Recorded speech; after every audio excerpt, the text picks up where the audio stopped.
Hello everyone, it's David here from Beyond the Kingdoms, and welcome to another installment in my Hidden Disney Details series here on the channel. I'm aiming to have a new episode in this series every week on Wednesdays, but as you saw last week, I got a little bit delayed on that. But I hope you are enjoying this series and that it's providing some positive distraction given what's going on in the world right now.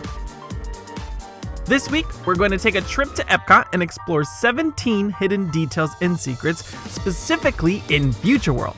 And I'll be sharing a second Epcot episode next week, exploring World Showcase. Now, I usually like to share movie references in these videos, but the hidden details in this week's episode mainly pay homage to extinct Epcot attractions that are gone, but certainly not forgotten. But I have created a special movie list of recommendations inspired by this iconic park. And if you want more details on that, head on over to my Facebook page to see the full list. But we've got lots to cover today, so let's not waste any more time and jump right in.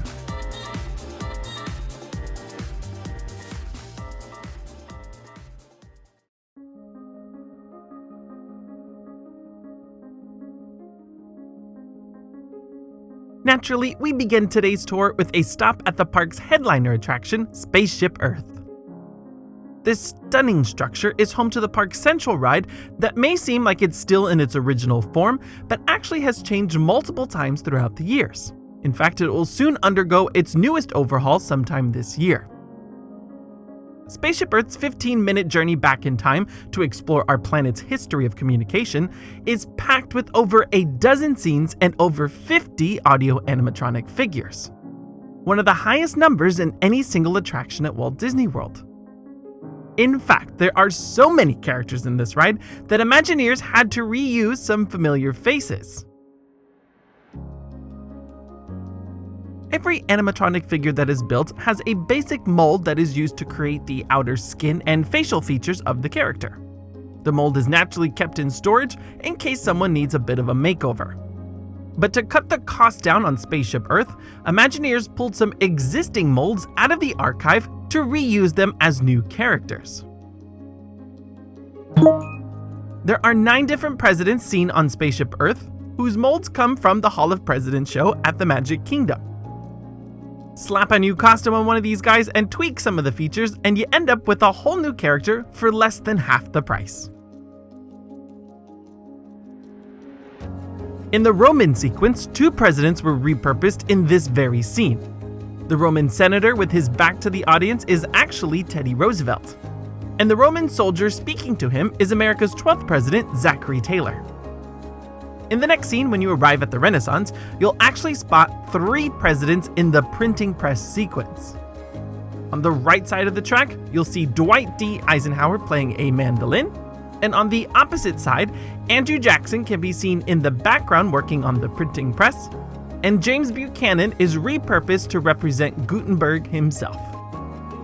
And one of my favorite hidden Mickeys at Epcot is right after this scene before you get to the Sistine Chapel sequence.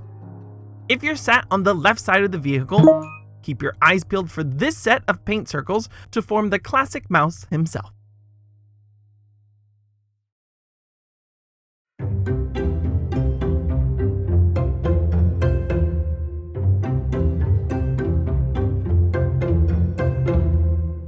Alright, after our journey through history, it's time to dive to the depths of the ocean at the Seas with Nemo and Friends. Before this pavilion was revamped to tie in the 2003 Pixar film Finding Nemo, the Living Seas was a wonderful journey into the ocean and at the center of an underwater city, otherwise known as Seabase Alpha.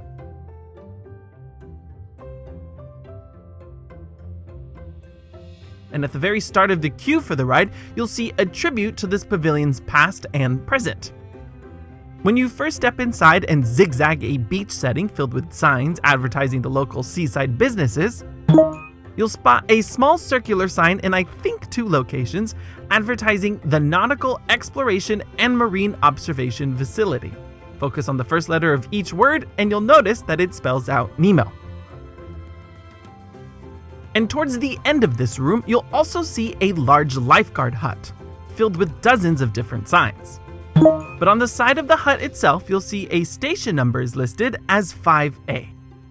Some have stated that if you visually adjust the 5 to an S, the sign changes to SA, possibly referencing Seabase Alpha. I think that one might be a little bit of a stretch, but I'll let you decide.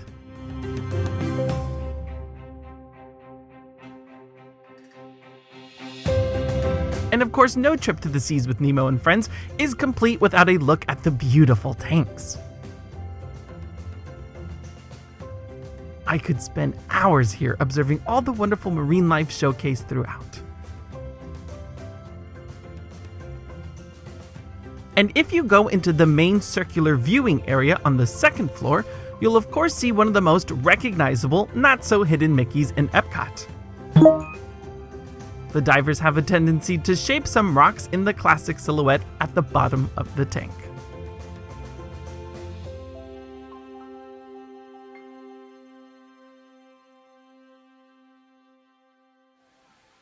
Alright, let's cross on over to the land. This pavilion, like Spaceship Earth, is one of the few relatively intact from its original form when the park opened in the 80s. In fact, the iconic Living with the Land boat ride is truly the only attraction almost completely untouched since it first opened. And there's a nice tribute to Epcot's birthday on this ride. Before you arrive to the greenhouses, you'll pass through a rainforest, desert landscapes, and arrive at a traditional American farmhouse. If you're sitting on the left side of the boat, you'll get a great view of the house's mailbox, which reads B. Jones number 82. The number of the house represents the year the park opened in 1982. This somewhat hidden detail is an oldie, but a goodie.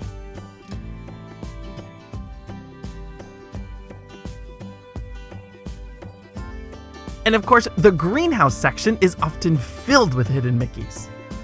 You of course will find silhouettes of the mouse in the form of topiaries and plants, but also be on the lookout for hidden Mickeys and Minnies in the fish farm sequence after the initial dome greenhouse.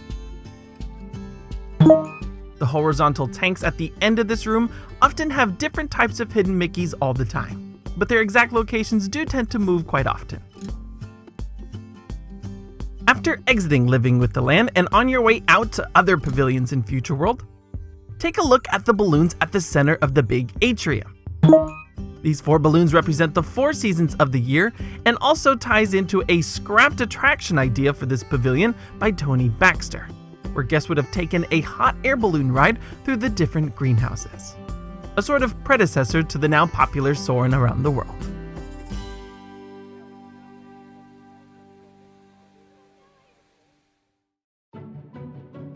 Now, to round out our tour through Future World West, we arrive at the Imagination Pavilion. Like the Seas with Nemo and friends, this is one of the few pavilions in Future World to actually tie into several Disney films. In the Q area, you'll see that the Imagination Institute is where several Disney scientists have set up their labs and offices. Wayne Szalinski has an office in the facility, and Professor Philip Barnard works here too. That's the absent-minded professor who created Flubber. Of course, Imagineers here reference the 1997 remake of this movie, starring the legendary Robin Williams. But on the ride itself, you'll see 2 other important science offices. Right after the first sequence, when Dr. Nigel Channing explains what you'll see on your tour of the Institute, you'll quickly pass the office door of Dreamfinder, which is a very nostalgic callback to Dreamfinder, the imaginative man who created Figment in the original version of this attraction. From there, you'll pass through the Sound Lab where Figment will test your ears a little bit. And then you'll quickly pass another office that references a very obscure Disney live-action film. Behind these office windows, you'll see a very large old-school computer and a pair of red tennis shoes placed just outside. This is actually inspired by the 1969 film The Computer Wore Tennis Shoes, starring Kurt Russell. And actually, back in the Q area, you'll also spot the office door of Dean Higgins, who is head of the college Riley attends and played by actor Joe Flynn. And since I love pointing out hidden Mickeys, there's a great one in the final sequence of the attraction. If you happen to be sitting in the final car of the train and look very quickly at the cloud formation shaped like Figment's head, right below him in the bed of clouds, you'll see a medium-sized hidden Mickey right before the train starts moving again. But you'll have to look very fast for this one.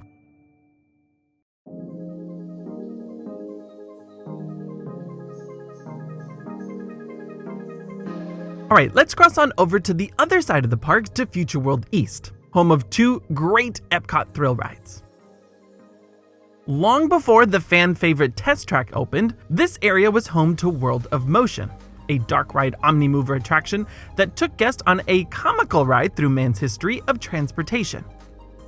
But Test Track has not one but two great hidden references to that original ride. The first hidden detail is actually really large and hidden in plain sight. The banners on the sides of the entrance plaza have somewhat disguised the original symbol for World of Motion. This was planted here long before Imagineers started to bring back the use of these retro graphics in the transformation of Future World. But there are even more great hidden references to World of Motion on the ride itself. When you approach the speed test portion of the ride, which is right at the end of the indoor portion and before you shoot outside, look for two key signs on the exterior track. You may only be able to see this one if you safely record it with your camera and play it back later. The first sign actually shows a silhouette of Walt's vision for Epcot when it was meant to be a city of the future instead of a theme park. And right after that, you'll notice a second sign that reads FN2BFRE, or simply Fun to Be Free, which was the title of World of Motion's original great theme song.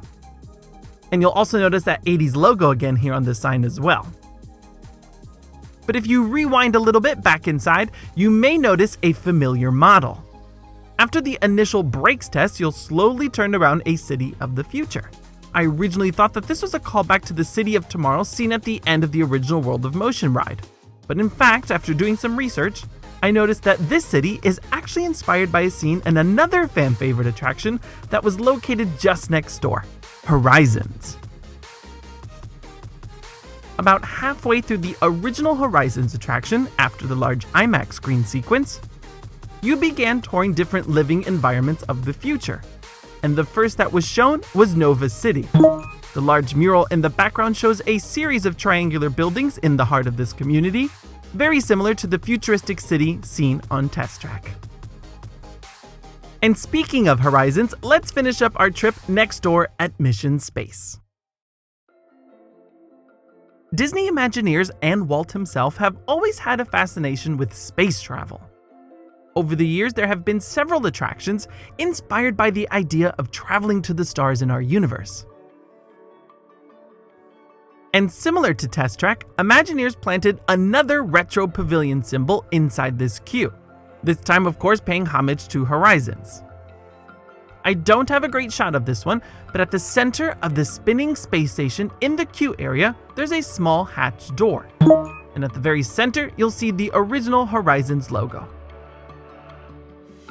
But further into this queue is perhaps my favorite hidden detail at Epcot. Again, if you're in line for the Mars mission, you'll pass the command room with several computers and workstations behind a wall of glass. If you look very closely at one of the computer screens, and I have noticed that this pops up on different screens from time to time actually, you'll see a bizarre clip of a bird flying. This is actually a nod to one of Disney's first space theme attractions, Flight to the Moon. Back when this attraction opened in Disneyland and then again at the Magic Kingdom, the pre-show explained how flights to our moon and other planets would be an everyday occurrence for tourists. The pre-show was set in a control room similar to what we see at Mission Space, and your host would demonstrate how other spacecraft shoot off into space and then return back to Earth. But this pre-show would be interrupted with an emergency alarm as Flight 704 was approaching runway 12. The alarm was triggered by an unidentified object passing through the runway. Turns out that that object was a bird. And this exact clip here at Mission Space was the same clip of a bird used in the Flight to the Moon pre-show, a tribute to Disney's long history of space-themed attractions.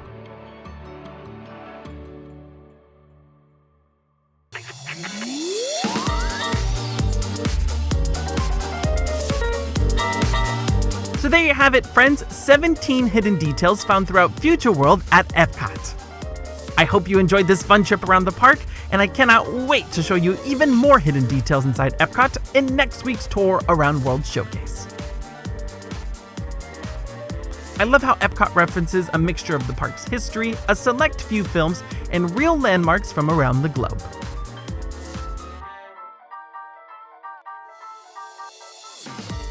Now, like I said earlier, I've started compiling different movie lists inspired by the parks.